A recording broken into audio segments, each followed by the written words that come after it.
4 PM और मैं हूं आपके साथ निधि मिश्रा। शुरुआत करेंगे एक वीडियो के साथ जो कि खूब वायरल हो रही है।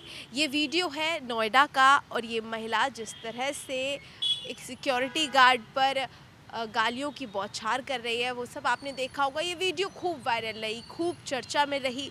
हालांकि कहा यह जा रहा है कि इस महिला को गिरफ्तार कर लिया गया है। जिस तरह की अभद्रता इसने की है उसे लेकर जो है गिरफ्तारी की गई है। लेकिन उन सब में जिस तरह से जो समावेश हम लगातार एक के बाद एक हर दिन जिस तरह से हमने श्रीकांत त्यागी का जो प्रकरण है, श्रीकांत त्यागी का जो मामला है वो देखा, उसके बाद इस तरह की वीडियो नोएडा से ही सामने आना और उसी तरह से सामने आना ये बेहद ही ज़्यादा संगीन मामला हो जाता है कि जब इस तरह की गाली गलौज का वीडियो और बिना कुछ, क्योंकि सिक्योरिटी गार्ड से काफ़ी अन्य जो पत्रकार हैं उन सब ने बात की और वहाँ पर उसने ये बात बताई कि जो है गेट खोलने में थोड़ी सी देरी हो गई थी इसलिए महिला नाराज़ हो गई।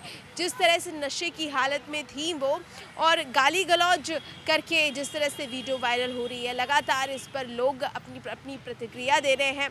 कोई अच्छा कह रहा है, कोई बुरा कह रहा है। लेकिन दोस्तों, इन सब के बीच सबसे बड़ा सवाल है कि महिला सशक्तिकरण को एक अलग परिभाषा के रूप में पेश करना ये समाज के लिए एक बहुत ही आसान तरीका हो गया है, जहां पर हम लगातार महिलाओं को इज्जत, महिलाओं को सम्मान देने के लिए लगातार प्रयास कर रहे हैं। और उन सब के बीच जब इस तरह की तस्वीरें महिलाओं के द्वारा सामने आती है तो ऐसे में जो बैलेंस करने का, जो बराबरी का जो सिलसिला है, जहां एक और लगातार महिलाओं की तरफ से ये सब कहा जाता है कि महिला सशक्तिकरण ज़रूरी है, पुरुषों के साथ एक के साथ एक हर कदम में कदम से कदम मिलाने के लिए तैयार हैं। लेकिन उन सब में जब उनके सम्मान की बात आती है तो महिलाओं की आवाज़ जिस तरह से उठती है और इस पर निर्णय भी लिए जाते हैं। हालांकि देरी हो जाती है जो भी किया जाता है, लेकिन इस पर निर्णय लिए जाते हैं। ये सब आपने श्रीकांत त्यागी का जो मामला था उसे लेकर देखा भी कि जिस तरह से श्रीकांत त्यागी ने महिला के साथ अभद्रता की, गाली गलौज की, उन पर एक्शन हुआ, कार्रवाई हुई और आज नतीजा कि वो जेल में है। लेकिन उसी नोएडा से जब एक महिला किसी पुरुष के साथ इस तरह से अभद्रता करती है तो कार्रवाई भी उसी तरह से होनी चाहिए, क्योंकि जिस संविधान में, जिस देश में हम रहते हैं वहाँ पर संविधान सबसे ज़रूरी और संविधान सभी के लिए एक है। और अगर महिलाओं का सम्मान ज़रूरी है तो पुरुषों का सम्मान भी बेहद ज़रूरी है। ऐसे में अगर कोई भी अपनी पावर का, अपने अधिकारों का, फिर चाहे वो महिला हो या फिर पुरुष हो, अपनी पावर का, अपने औहदे का, अपने पद का या फिर अपने महिला पुरुष होने का जिस तरह से वो एक यूज़ करता है, एक तरीके से उसका मिसयूज़ करता है, ये एक गलत चीज़ है और इस पर कार्रवाई होनी भी उचित है। ये वीडियो खूब वायरल रही लगातार, क्योंकि हम आपको वीडियो ये सुनवा रहे हैं लेकिन आपको पूर्ण रूप से नहीं सुना सकते हैं, क्योंकि वीडियो में इतनी भद्दी और इतनी गलत बात कही गई है जो कि हम आपको पूर्ण रूप से सुना भी नहीं सकते हैं। देखिए ये वीडियो। मैं आपको इसने अगर मेरे हाथ लगाया, इसने अगर मेरे को हाथ लगाया, मैं तो आपसे बोला भी नहीं हूँ। औरतों की इज्जत की बात अलग होती है। आप इज्जत कर रही हैं, आप औरतों की इज्जत कर रही हैं। तुम इज्जत करते हो लड़की हुई जो आई हुई है, जिसकी 3 साल का पुराना केस है और तू बोलेगा, ये बोलेगा मेरे को। मैम आपको मैं बोल रहा है, किसको बोल चुप रहे? हाँ चुप रहे, आप इसको बोल रहे, चुप रहे। शांति में रहती हूँ, शांति में जाती हूँ।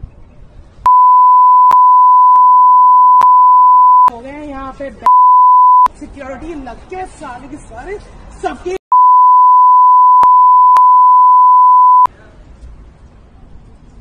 अपना This shit doesn't work। साले खाल छोड़ दूंगी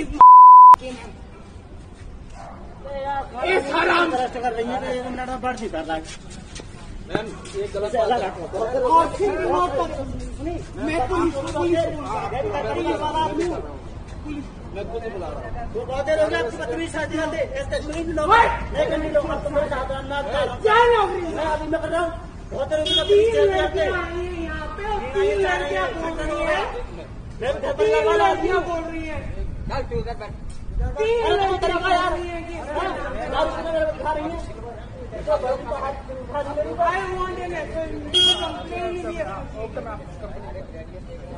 कितने बिहारी हैं यार को संभालो ना आप। पहले एफएमसी कंप्लेन करो। 25 लड़कियां आ रही है मेरे यहाँ,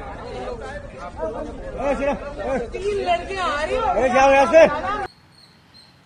तो ये वीडियो लगातार वायरल हो रहा है, लोग अपनी अपनी प्रतिक्रिया दे रहे हैं, लेकिन ऐसे में जहां एक और महिला लगातार उस सिक्योरिटी गार्ड से उस व्यक्ति से लगातार अभद्रता कर रही है, गाली गलौज कह रही है और उसको ये धमकी भी दे रही है कि तुम्हें इस सेक्शन में अंदर करा देंगे, तुम्हें उस धारा में ये करा देंगे।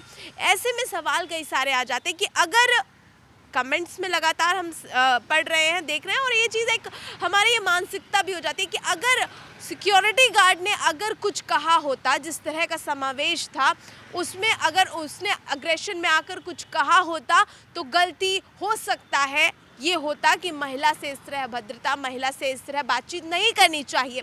लेकिन जिस तरह का प्रकरण हम मामला लगातार देख रहे हैं, वहाँ पर जो सिक्योरिटी गार्ड है उसकी जो सहनशीलता है उसको भी देखते हुए महिला की जो अभद्रता है उस पर कड़ी से कड़ी कार्रवाई की जाएगी और क्या कुछ होगा ये प्रशासन की तरफ से कहा गया है कि कार्रवाई उचित रूप से होगी, पूरा आश्वासन दिया गया है। अब ऐसे में क्या कुछ कार्रवाई होगी ये तो वक्त बताएगा, लेकिन उन सब के बीच आपको बता दें कि उत्तर प्रदेश में जिस तरह से जो ईडी और सीबीआई लगातार छापेमारी और किसी और पे नहीं बल्कि मुख्तार अंसारी के मुद्दे पर लगातार जो है ये एक्शन लिया जा रहा है और अब जो है मुश्किलें बड़ी हैं वो किसी और की नहीं बल्कि गाजीपुर के सांसद मुख्तार अंसारी के भाई अफजल अंसारी पर बढ़ी हैं। लगातार एक के बाद एक नए प्रकरण सामने आ रहे हैं जहां ईडी को लेकर किसी और ने नहीं बल्कि खुद गाजीपुर के सांसद मुख्तार अंसारी के भाई अफजल अंसारी ने ईडी की एक नई परिभाषा दी है। जी हाँ, नई परिभाषा दी है कि आखिर उन्होंने ये भी बताया है कि ईडी का मतलब क्या होता है, ईडी का काम क्या होता है, आखिर ईडी को करना क्या होता है, ये सब उन्होंने मीडिया से बातचीत के दौरान बताया है।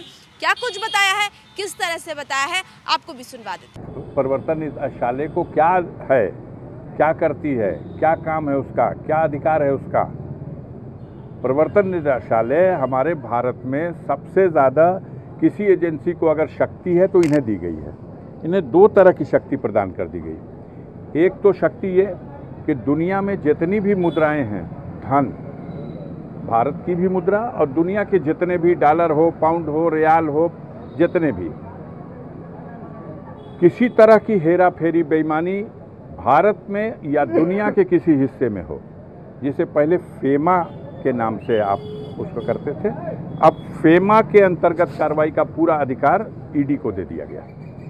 दूसरा अधिकार इनको ये दिया गया कि देश में जो काला धन रखने वाले लोग हैं, जो देश के काला धन इकट्ठा करके यहाँ उस धन को विदेशों में ले जाके या यहाँ कहीं खपाते हैं मनी लॉन्ड्रिंग के तहत, तो उसका भी अधिकार मनी लॉन्ड्रिंग वाला भी ईडी को दे दिया गया। सुनिए जरा सा, प्रश्न आपने पूछा है तो मुझे उसका विस्तार नहीं बताएंगे तो समझ में नहीं। तो ये वो अफसर अंसारी हैं जो गाजीपुर के सांसद तो हैं ही, साथ ही साथ मुख्तार अंसारी के भाई हैं, लगातार जो है अपनी बातों को रख रहे हैं।